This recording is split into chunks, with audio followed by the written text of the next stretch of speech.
Hey, you want to see something really scary? What's your favorite scary movie? I'm gonna scare the hell out of you. What was living behind that boy's eyes was purely and simply evil. They're coming to get you, Barbara. When there's no more room in hell, the dead will walk here. What's blood for, if not for shedding? Welcome to Fright Night. Welcome back to Jump Scare. I'm Betty. And I'm Shad. This week we're covering 1980's Alligator.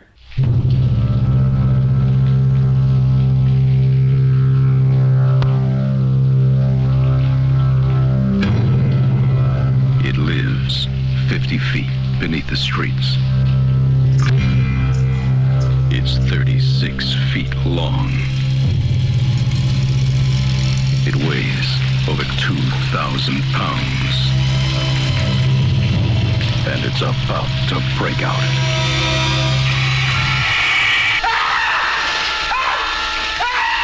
You're looking at the one who saw it. And it was big. You said it was dark. Now, perhaps you were mistaken. An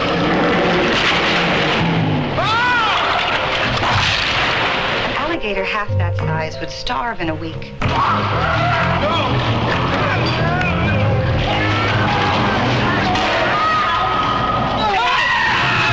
He kept coming up with some garbage about alligators in the sewers. Alligators in the sewers?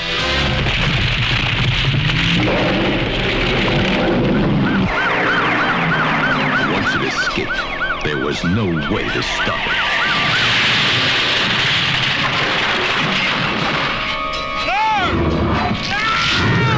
The safety of the public is my job. It could be anywhere.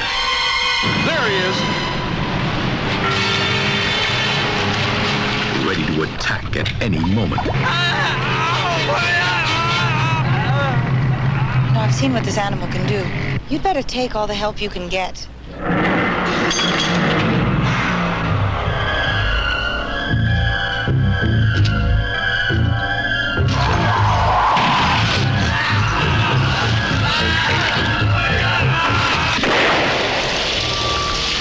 Keep coming.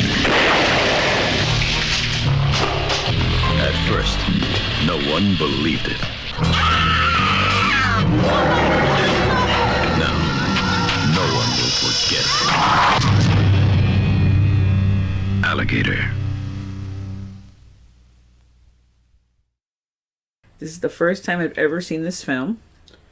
Yay, good for you. You get to experience it for the first time. Yes. And This movie checks off all kinds of boxes. yeah, I know it was like a thing to like have crazy, creatures, not even creatures, just like regular animals that become like, or reptiles or whatever category, and becomes like crazy enlarged. Obviously we know that there was like ants and all that kind of stuff. Them, thank you. That's what I was thinking. Them. Yep. Giant ants. That's one of my favorites. I love that movie so much because, they just built giant ass ants. Okay, they don't look great, but they just built some big ass ants. And we're just walking them around. So nowadays it would just be CGI, but back then they were like, let's build about a dozen giant ants and just chase people around with them. Well, also Ants, the animated film. That's the scariest film that I have ever seen. It's because it has Woody Allen in it. Exactly. Which is why I was like, oh, that horror film, Ants. Wink. Them.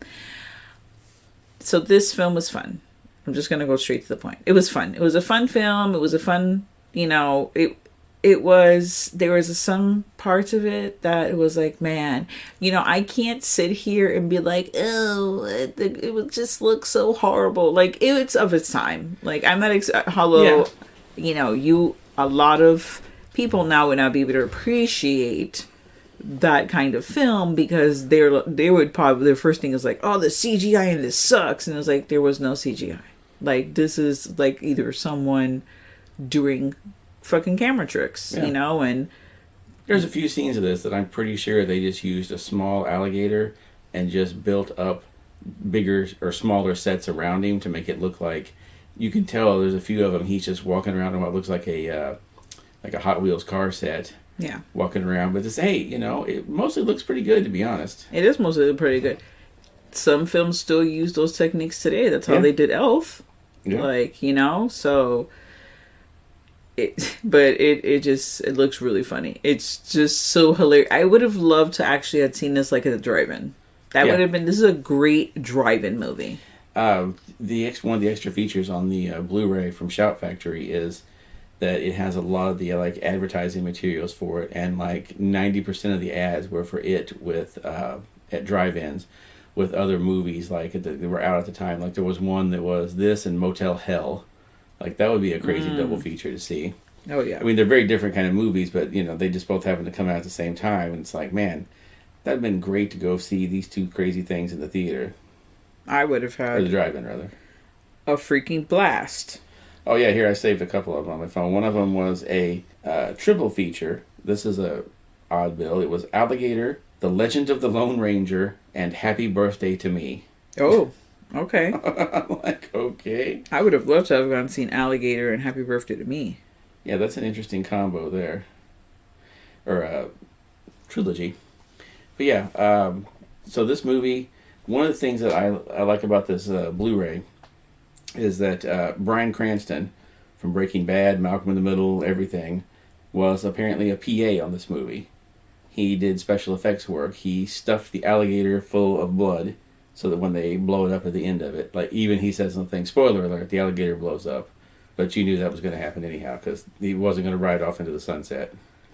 No. But he was one of the guys that was making fake blood and alligator guts and stuffing it inside the alligator for the most of the shoot. And he talks about how, you know, he had a great time working on it because it was the first time he had done anything like that. And he got to talk to Robert Forster and, you know, have, you know, like a real, like, nice interaction with him. And then, God, I guess what was Breaking Bad, like 33 years later, they got to work together on Breaking Bad when it was like Cranston was the main guy and he was the supporting character. Yeah. And how, you know, he talked to Robert Forster about it and he was like, yeah, I don't remember talking to you at all in that movie. I thought that was hilarious. I mean, it was a long time ago, but that was like his one on the perspective, like that was his moment. Yeah. You know, I had a conversation with him and then the other guy's like, I don't have no recollection. He was like, I just talked to a special effects guy. I don't really remember you. But even Bryan Cranston said, that's fair. I can't expect him. It was a big thing for me, but it was to him, it was just some guy he talked to in the car on the way over to the set, and that was it. Well, my love for Robert Forster obviously stems from him being Max Cherry, which a huge Jackie Brown fan. Yeah. And that might be Tarantino's best movie, to be honest. I agree. And watching him in this movie, I was just like taken aback, okay? Because I was like, I was all about him in Jackie Brown, like way after the fact, you know? That was like, Jackie Brown was like 97. This is like almost 20 years later. Yeah, 20 years later. That's the Robert Forster I was into. And of course, you know, he's a Lynch favorite being into of Lynch things, so I'm not gonna say, oh yeah, I remind him from Mulholland Drive because I know you don't care for Mulholland Drive. I don't care for most. Well, grab onto the pearls and your beer, okay? Because or both. Hey, I'm gonna tell you right now, I'm not a Lynch fan. No, I think we all know. Have I mentioned that before? You may have, yes. I don't know. We don't really talk about. There's some things that are yay and some things that are an A. The majority of his things are an A for me. They're just. But let's not get into that. That's a whole other podcast. Okay. So the anti-Lynch podcast. So I think the reason why this one stands like above the other films in the same category, it's because of the screenplay, which you have John Sayles doing the screenplay. Then the following year, The Howling, like yeah, you know, and he Sunshine State. Like, he's done so, like, his bill is just... His critics are crazy because he wrote the original Piranha, and then they used the exact same screenplay for that remake they did in the 90s with William Catt, and someone else was in, I can't remember who, but William Catt was the main guy in the 90s remake. They just used the same screenplay, I think. They didn't even bother to change it much. Yeah. And, you know, he also wrote some other, like, the Battle Beyond the Stars, which also sticks out to me because it's the only time there's ever been a movie with a character named Shad in it. And I have to hang on to that one because as a little kid who never found his name in the gift shop on the license plates or any of the little shot glasses or anything, when I saw that movie and the main character was named Shad, I was like, this is the greatest movie ever made right here. This is it. And it was not the greatest movie ever made, obviously, because it was a Roger Corman ripoff of Star Wars and The Magnificent Seven. So you know that was not going to be great when Corman was doing it. I'm going to tell you right now that sounds pretty magnificent to me. So the combo between Robert Forster, his obviously co-star Robin Riker, no relation to the fictional character Riker, Marissa Kendall, that's what I think of when I hear that name, Marissa Kendall, and the screenplay, you have a bit of magic because it is smartly written for that kind of... Yeah. It could have been way dumbed down, you know, dialogue-wise. Movies are not as, you know, they don't put as much thought into them. No. And this was directed by Louis Teague, who, among other things, is pretty famous for doing Cat's Eye and Cujo from Stephen King. He's one of the few guys out there that's made multiple Stephen King adaptations. I will have to say that I should have done my alert, or, you know, some kind of woo at the beginning, but we haven't really gotten into the meat. If you are a lover of animals, so hopefully everyone. No, if you're like really sensitive about animal violence and anything like that, this is not the film for you. Yeah, the opening of it gets pretty graphic with stuff. Fucking tough. Yeah. Like I was like, why did you make me watch this? I was a little upset. And I'm not that I'm not sensitive about that kind of stuff. I just wasn't expecting it to be that graphic. Because, I feel like there was no cutaways. There was no, it was right there. It was right there for all to see. But, so yeah, I did not care for that. And I'm not talking about the journey of the baby alligator down the toilet into the sewer.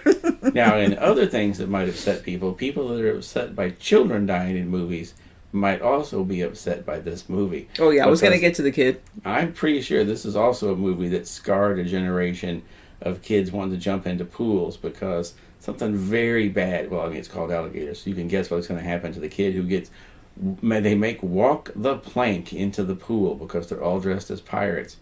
Man, it did not end well for that kid because he was just like a little chicken McNugget for that alligator. Yeah, he was like 30 feet long. No, I'm kind of mad. Like, the alligator is like, that's no nutritional value in that at all. It's like chewing gum. What are you doing, alligator? Like, come on. He just needs a little snack to munch up. Also, no, I do have a grievance with this film, and I take it to the fucking alligator, sir, ma'am.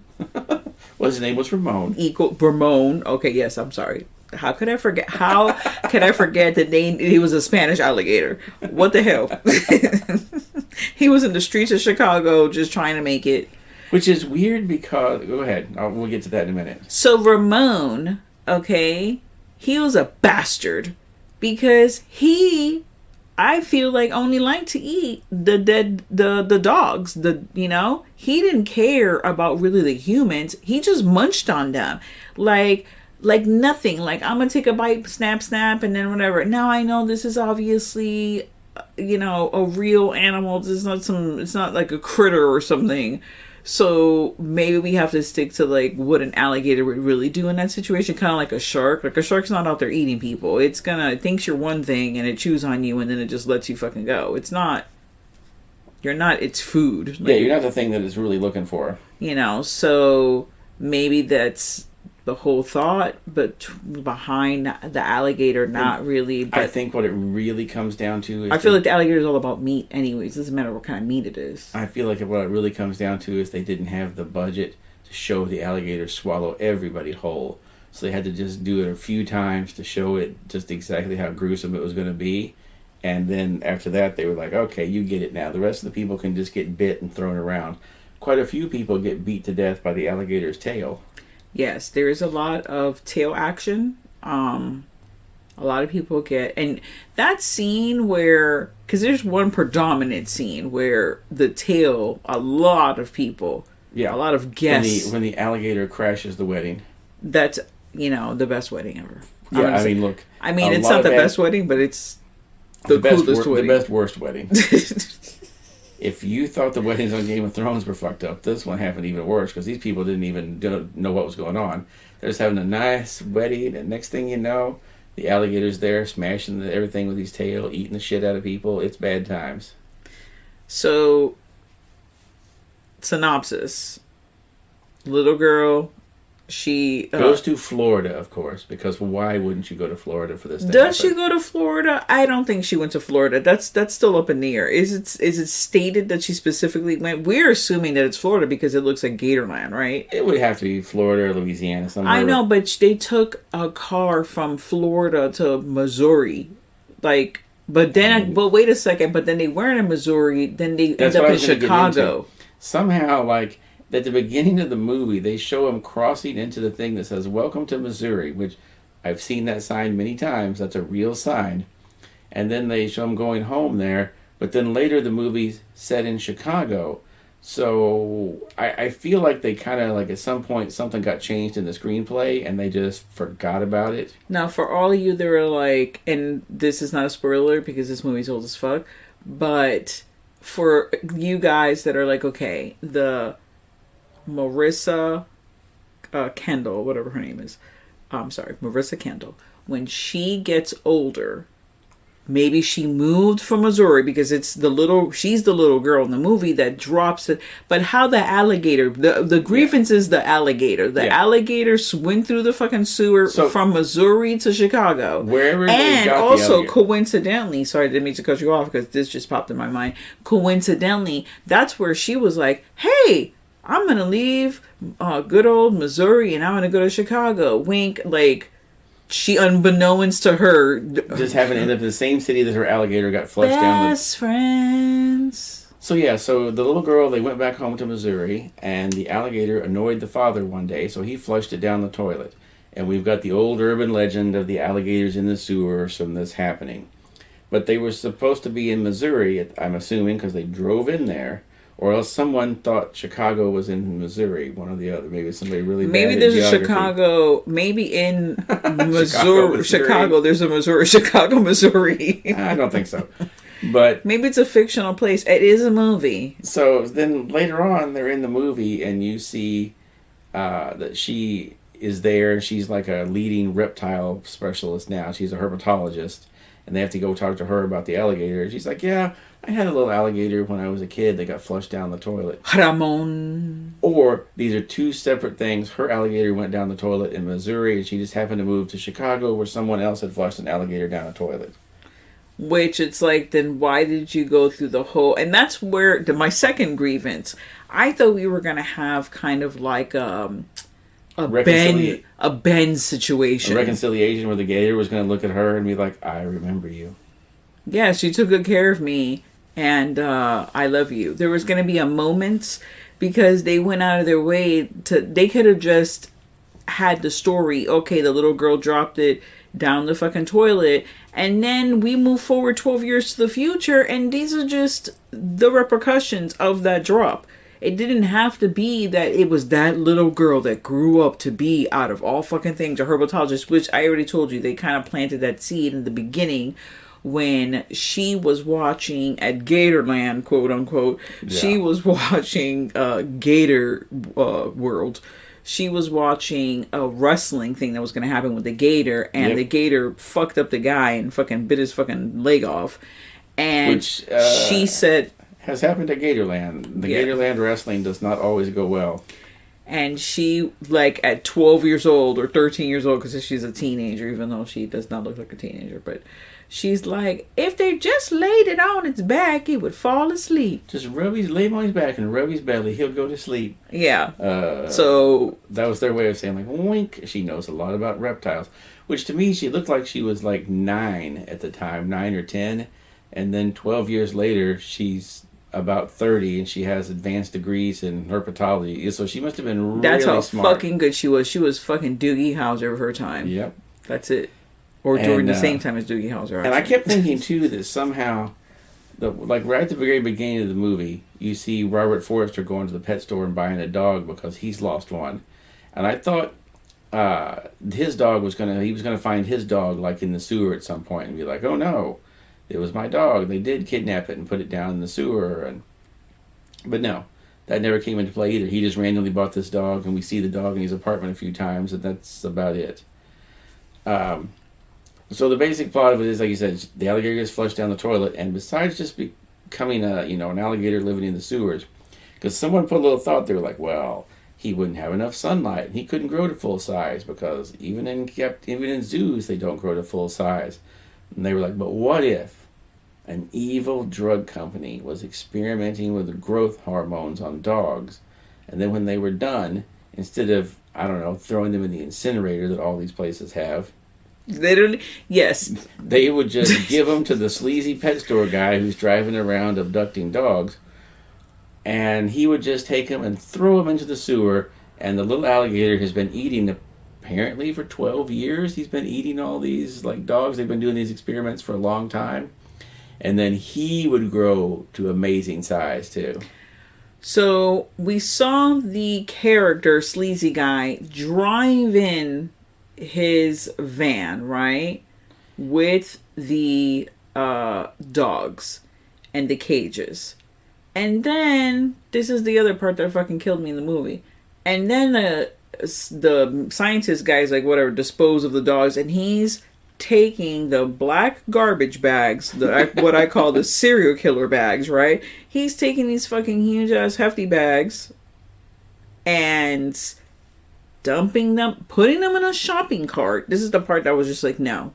You're going to tell me that little man, he looked like the Penguin, okay? Yeah, he's like Danny DeVito sized. Yeah, and just like oddly shaped and just like a sleazeball. He looks like a fucking total sleazeball. He looks like the guy who would be running the porn store, not the pet store. Ew.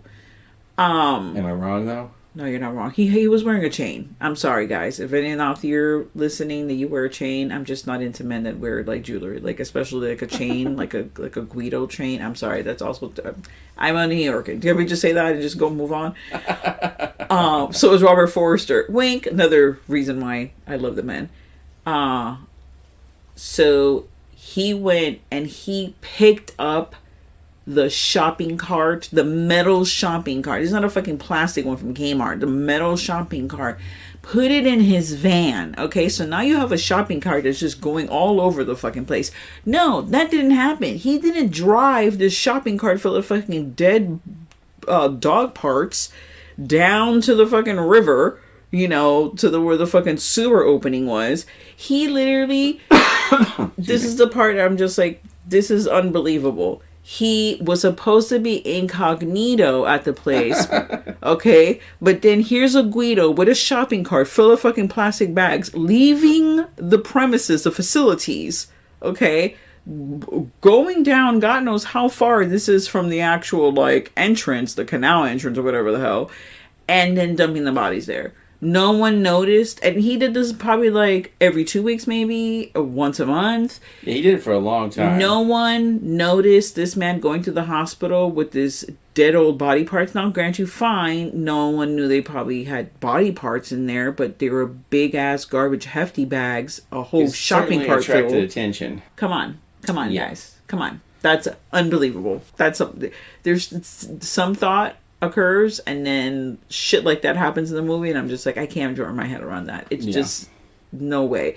But like in all movies, of course, the evil corporation has his fucking hand in the fucking cookie jar too, because they have the mayor in his pocket. Yep. Murders are occurring all around the fucking city. They thought it was a serial killer at first. Then there's another sleazeball journalist that's like after Robert Forster's character who's trying to like, you know, he's trying to get, like, in the spotlight so he can get a fucking promotion or whatever the fuck that guy's fucking, you know, he's just a sleazy journalist, so that's like his whole thing. Papers, you know. Which, by the way, you gotta sell the papers, eh? Yeah, one of the papers that they show on this with the headlines of, like, people being killed is the fucking Daily Bugle. Yes. Now, come on, guys. No, that was a little wink, you know, we love moment. Yeah. So, you know, Robert Forster, they start finding body parts floating up in the sanitation departments where they're, you know, treating the water. They start finding body parts, and that's where they think it's a serial killer. So he starts going and looking in the sewer, see if he can find this, you know, where there's more body parts or something. And that's where they find the alligator. Because, of course, Robert Forster, he's kind of the Dirty Harry in this universe, where every time he gets a partner, they get killed. So you wonder, like, why does anybody work with him? Because everybody seems to die as soon as he gets him as a partner. But, yeah. That guy who, you know, says, oh, I'll just get in my boots and come on down the sewer with you. We'll look for the alligator. Let me just put some chewing tobacco in first and go on down. Yeah, you knew he was going to die right away because he was too eager. He was too willing to go in and help. It's like, no, he's not making it out of this alive. The movie doesn't, I feel like, go out of its way to be too crazy and extreme with, like, the writing and, like, the characters acting. Like, Robert Forster, like, he's playing that fucking deadpan. Like, this is it. Everyone's, like, true to what's going on. Like, the fucking captain, like, is, like, I felt like I was watching, like, NYPD Blue, because... You mean Captain Eyebrows? Yes, Captain Eyebrows. Man, that guy looked like somebody had taken 2 giant caterpillars and just glued them to his above his eyes, because, man, he had the craziest eyebrows. But he was mad believable, though. Yeah. It, like, I don't want to say it borderlines drama, like, dramatic, but, I mean, Robert Forster character, he gets fired. Yeah. Like, it's serious in here. This is not just some, like, he whatever. Played it pretty serious, too. I mean, he took the whole thing. It was not one of those things where he's, like, winking at the camera through the whole thing. No, he took it seriously. Yeah, no, I think that's what... And also, let's talk about Robert Forster's smooth way with the ladies in this movie. Because he's got the great line in this where he tells the Robin Riker's character, you know, I could pick you up, we could go on this date, and through the whole date, I'll be wondering, is she going to come back to my place and have sex with me? Is she going to come back to my place and have sex with me? That'll just be going through my head all night. So why don't we just settle it now? Are you going to come back to my place and have sex with me? Just tell me now. That way it's not going through my head all night. And she's like, yeah, I'm going to come back to your place and have sex with you. He's like, well, let's just do it now then. Hey, it worked too. Sometimes the ladies like the honesty, I guess. I can't with that. Yes, it's definitely a movie of its time. It was consensual. Yeah. And then I love the part where later he's telling her his, like, emotional story about how he lost one of his partners. And she leans her head up. He's like, don't try to change me, baby. And she gets all like... No, he says, don't try to understand me. That's right, because I'm an enigma. Don't you try to understand me, woman. Yeah, he got real mad, and she just huffed away because he just was like, I don't need no bitch. Get out of my face. But you know what? He came the next day to her house, where she still lives with her mother, met her mother, had coffee and a little bit of breakfast with her mother, and then went upstairs and had sex with the daughter and made up with her while the mom stayed downstairs. That man's got it going on. I feel like he also winked at the mom when he was like, thanks for my coffee, wink. You know what we're going to go do? Yeah. Pretty clear what's Maybe happening you need here. to be tending the gardens or whatever. You do you, boo. Like, get on outside because it's going to get loud up in here. Oh, what a gem. It was so fun. Yeah, this was a great film, and it's a shame that this has been unavailable for so long. I guess there was a Blu-ray of it a few years ago. It was one of those really hard to find out of print ones, and that's where they got the commentary from, because Louis Teague and Robert Forster do a commentary on this, and they ported it over for this Screen Factory release. But yeah, this is one of those ones that I feel like more people would be talking about if it had been available more, because it was on cable forever, and then it might have been on VHS, but I don't think it ever made it to DVD, because I don't remember seeing it, because I would have probably bought it on DVD when it came out back at the time, you know. Florida Connection. Yes. An actual Florida Connection Ramon, Mechanical Ramon. Yeah, it was donated to the University of Florida. Yep, they used him as their gator for a long time, apparently, at games. Yeah, that's so there is some kind of Florida connection. Yep, besides the fact they're in this, going to fake Gatorland. Which, if you don't know what we're talking about... Which is not... There is a place here just called Gatorland, shockingly. Large alligator out front that you walk through, and it is just a park full of alligators. You can watch them feed the alligators, wrestle the alligators. You can zip line over the alligators. That's right. If you feel real saucy and you want to take a chance on a zip line over the alligators, you can do that. Nope. Yeah, I don't feel like being dropped into the alligator. It's going to take... It only has to happen once before that's it. You're going into the alligators. That's it. They're just waiting for the day. They've been like fucking tourists just walking around looking at us. One of them's going to get in this lake one day and I'm going to eat that son of... Oh, he just fell off the zip line. That's it. I'm not going to say I would hope, but maybe the alligators they keep in that area don't have teeth. No, they're not. They're not up there capping the alligator's teeth. No, I'm saying because, I'm sure they take rescues and stuff like that. Maybe those are the alligators that are either blind or they don't have any teeth, and in that specific section where they're doing that. I don't think that they would. They do. No, it's... I assure you. You know what?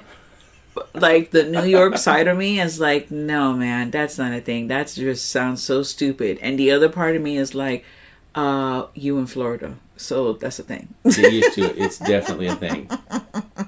Somebody leave a comment because I know someone out there is going to know. Mind you, we've been to Gatorland. Yeah. And I have no idea. But you know why we don't have this information? Because we ain't crazy.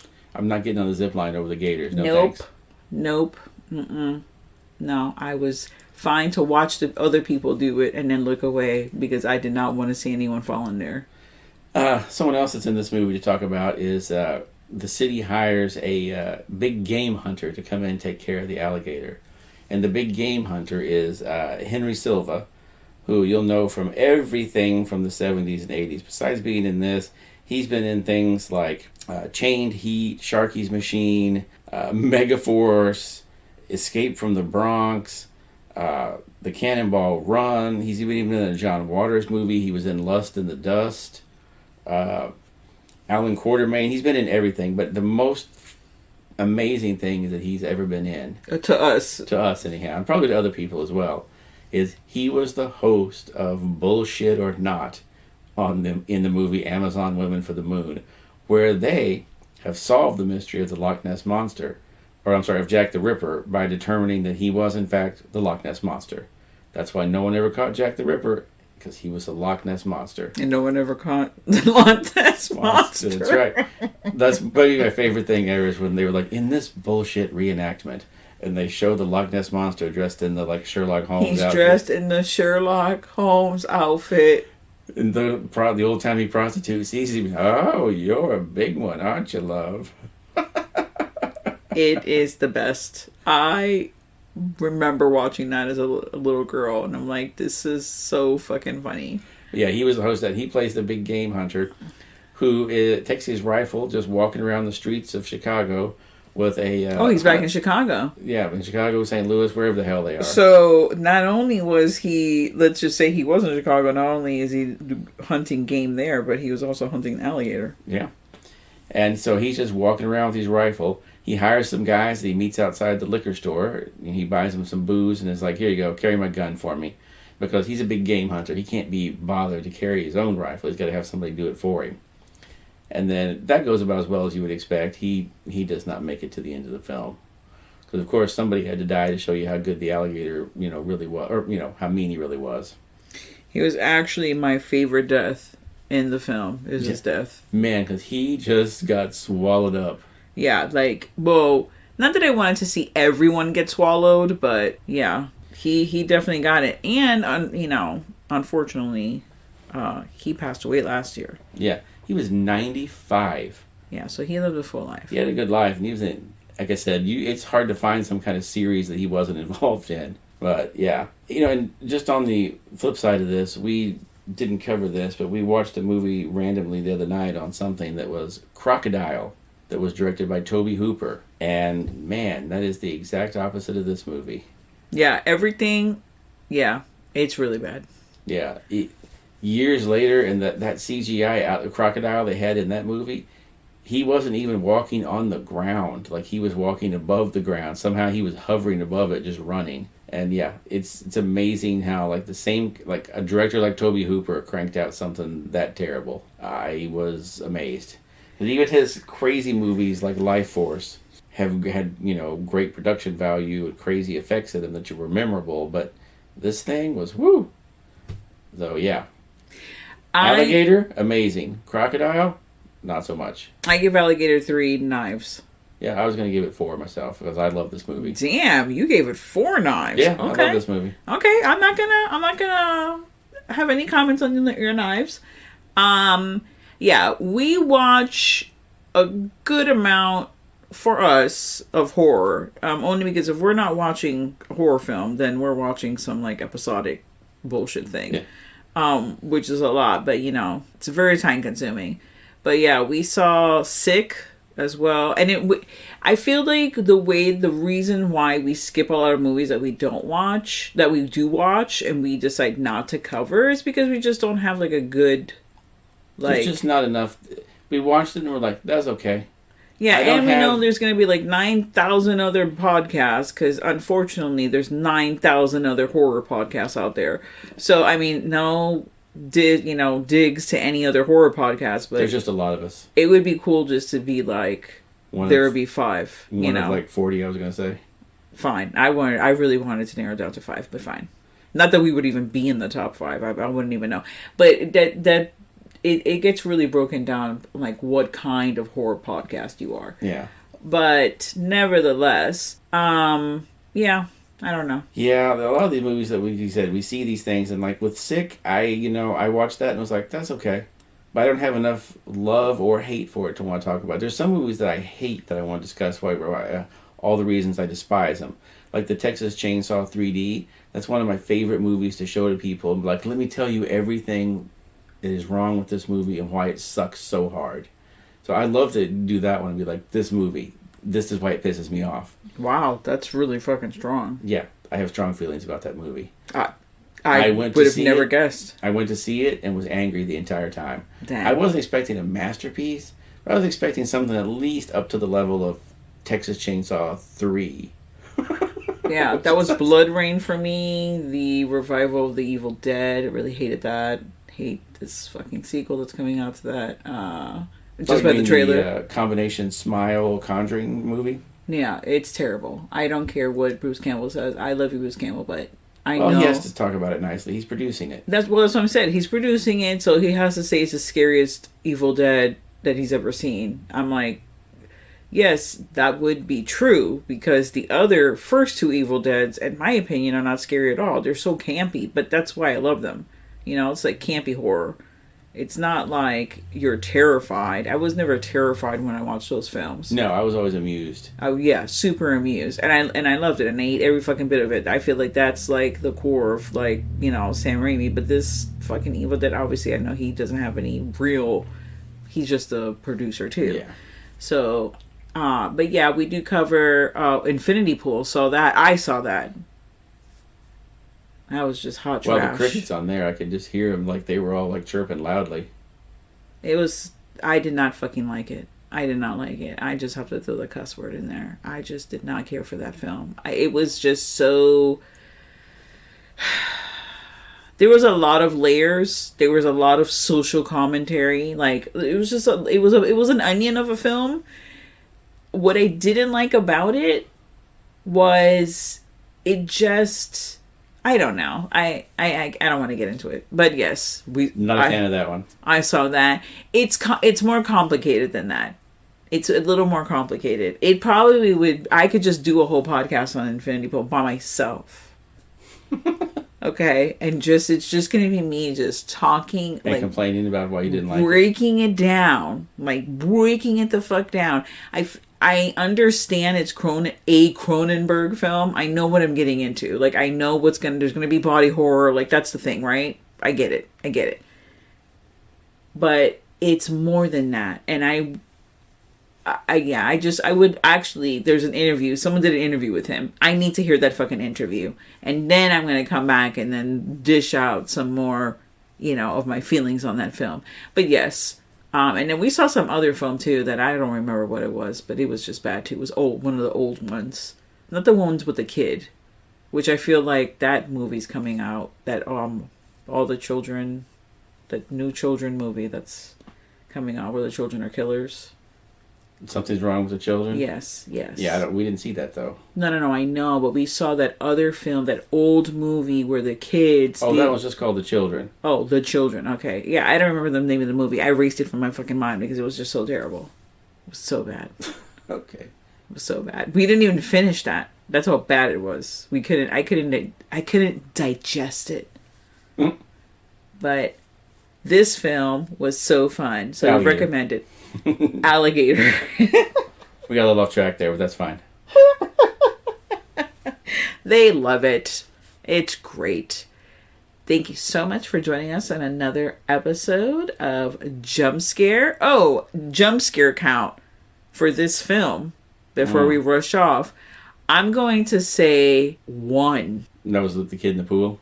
No, because I wasn't like, oh, it was when the guy got it, the cop guy, the young guy. Oh, at the beginning? Yeah. Yeah, when it just kind of pops up on him. Yeah. Because the other kind of things, they kind of telegraph what was going on. But yeah, when the cop guy at the very beginning, that one kind of popped out and got him. So yeah, I'd say that's the only really big jump scare in it. The rest of them are just, you pretty much see what's going to happen. Well, thanks so much, and join us for another episode. Stay tuned to the horror.